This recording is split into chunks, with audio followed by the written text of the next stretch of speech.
देखो, जैसे सूचना का अधिकार दिया, इसका मतलब अब जनता कुछ भी पूछ सकती है। सूचना का अधिकार आने से पहले सूचना का अधिकार केवल किसके पास था? एमपी के पास था, एमएलए के पास था, एमएलसी के पास था, और किसी के पास नहीं था। थोड़ा बहुत मीडिया के जुगाड़ू लोग जो अंदर से निकाल लेते सूचना, उनके पास था। आपने संविधान तो पढ़ा ही है, आपने सुना होगा कि वो तारांकित प्रश्न क्या होता है, अतारांकित प्रश्न क्या होता है, स्टार्ट क्वेश्चन, अनस्टार्ट क्वेश्चन क्या होता है। जब आप सिविल सेवक बनेंगे ना, तो आपके जीवन का एक बहुत मुश्किल दिन आने वाला है। मेरा आया था, मैं तो कुछ ही महीने नौकरी की, उसमें वो दिन आ गया था मेरे जीवन में। उसमें क्या होता है कि पार्लियामेंट की ड्यूटी लग जाती है कि आपको उस दिन संसद में जाना है डिपार्टमेंट की तरफ से। मैं होम मिनिस्ट्री में था उस समय, भारत सरकार में।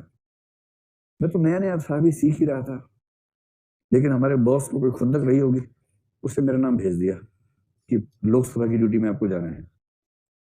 मैं खुश था कि लोकसभा देख लूंगा इसी बहाने की, लोकसभा को देख के बड़ा मजा आएगा। जब ट्रेनिंग में दिखा देते हैं, लेकिन वो खाली होती है उस दिन, भरी हुई लोकसभा नहीं देख पाते। तो जब ड्यूटी पे जाएंगे तो भरी लोकसभा होती है उस दिन। तो होम मिनिस्टर थे लाल कृष्ण आडवाणी उस समय, लोह पुरुष, उस समय वो होम मिनिस्टर थे। मैं होम मिनिस्ट्री में नौकरी करता था, तो वो हमारे बॉस थे एक तरह से। तो उसमें मैं तो खुश था कि मजा आएगा। तो ड्यूटी ये होती है कि जब क्वेश्चन आवर चलता है ना, प्रश्नकाल, तो प्रश्न पूछे जाते हैं, तारांकित भी होते हैं। तो ऐसे होते से ये मान लीजिए लोकसभा में ये चेयरपर्सन बैठा है, ऐसे करके सब बैठे होते हैं, पता ही आपको, ये सत्ता पक्ष ऐसे बैठता है इस तरफ, फिर बीच का रास्ता होता है, यहाँ विपक्ष चलता रहता है। देखा ही आपने लोकसभा कैसी होती है। तो अच्छा, सिक्योरिटी वहां इतनी अच्छी है कि मैं पहली बार गया था, चलते चलते मैं अंदर ही पहुंच गया कमरे के, जहाँ सब सांसद बैठे थे। तब मैंने किसी सिक्योरिटी वाले से पूछा, मैंने कहा मैं होम मिनिस्ट्री से आया हूँ, मुझे कहाँ बैठना चाहिए। तो बोला कि आप सांसद नहीं है। मैंने कहा नहीं। आप क्या करें? फिर लेके भागा मुझे साथ में कि मरवाओगे यार, भागो ऐसे। तो इतनी सुरक्षा टाइट थी वहां पर। वहां वहां प्रधानमंत्री बैठे, वाजपेयी जी बैठे, लाल कृष्ण आडवाणी बैठे, सब मंत्री बैठे वहां पर, और कोई ऐसे घुस गया अंदर वहां, मतलब मैं कोई नहीं, मैं घुस गया था बाई मिस्टेक। तो मैं तब से खुश हूं कि मैं दिखने में सांसद लगता हूँ। मैं ये सोच के खुश रहता हूँ कि शायद इस वजह से उन्हें कंफ्यूजन हो गया होगा। तो खुश रहने के लिए कुछ बहाने हो आदमी के पास तो क्या बुरी बात है, बहाने होने चाहिए।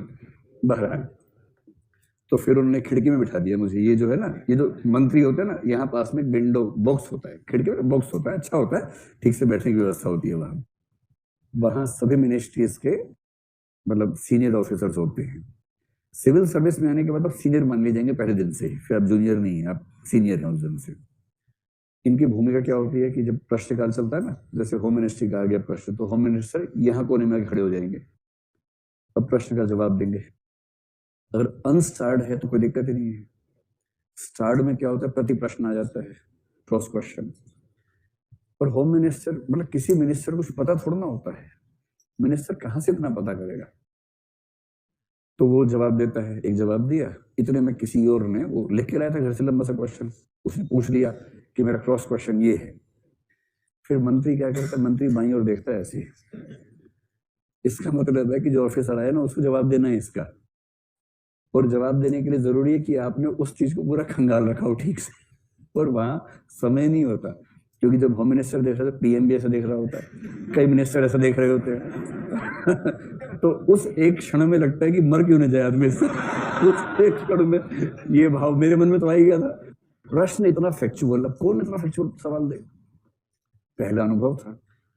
तो आडवाणी जी ऐसे देख, मेरे को सर 10 मिनट चाहिए इसके लिए। तो उन्हें एकदम मतलब अंगारे वाली निगाह से देखा, फिर उन्होंने कहा कि 10 मिनट रुकिए, जवाब देते हैं। मतलब वो ठीक है, नॉर्मल प्रैक्टिस में जब फैक्चुअल सवाल होता है तो टाइम लगता ही है। फिर क्या होता है कि मैंने क्वेश्चन लिया अपने फोन के डिपार्टमेंट में, वहां कई लोग तैयार बैठे होते हैं इसी काम के लिए। पार्लियामेंट में क्वेश्चन आवर ऐसा मतलब सबकी सांस अटकी होती है, मिनिस्ट्रीज में सबकी सांस रुकी होती है उस समय। तो मैंने फोन करके बताया कि ये क्वेश्चन है, खटाक से वहां से आंसर बनने शुरू हुए, 10 मिनट के अंदर आंसर सारे फैक्ट्स हुए। वो फैक्ट्स लेके फिर मैं खड़ा हुआ, अडवाणी जी पास में खड़े हुए, मैं बोलता गया, वो माइक पे बोलते गए। मतलब ऐसे ही होता है। मतलब मैंने कोई तीर नहीं मार दिया, वो नॉर्मल सिस्टम ऐसा है वहां पर। जब आप किसी विधानसभा में जाएंगे वहां भी ऐसा होगा, सिस्टम है।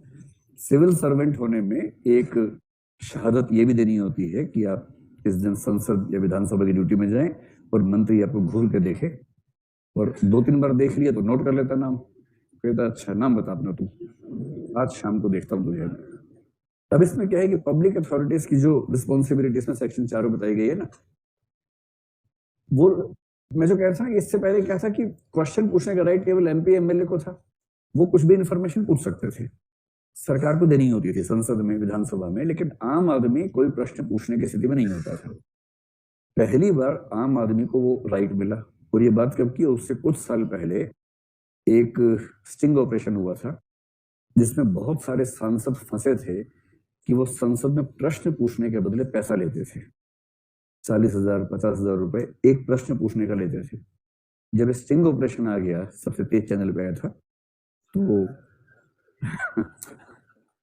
तो उसके बाद ये प्रश्न उठने लगा कि ये विशेषाधिकार क्यों सांसदों के पास है, देश की जनता को ये अधिकार क्यों नहीं है कि उसके पास खुद ही सूचना मिल जाए।